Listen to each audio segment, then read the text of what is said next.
This is a test of the National Weather Service weather radio warning alarm for the KHB 97 listening area for the central lakeshore counties of Ohio. During potentially dangerous weather situations, specially built receivers are automatically activated to warn of the impending hazard. Tests of these receivers are normally conducted by the National Weather Service every Wednesday between 11 a.m. and noon.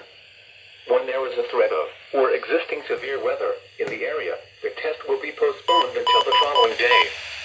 This ends the test of National Weather Service weather radio warning alarm.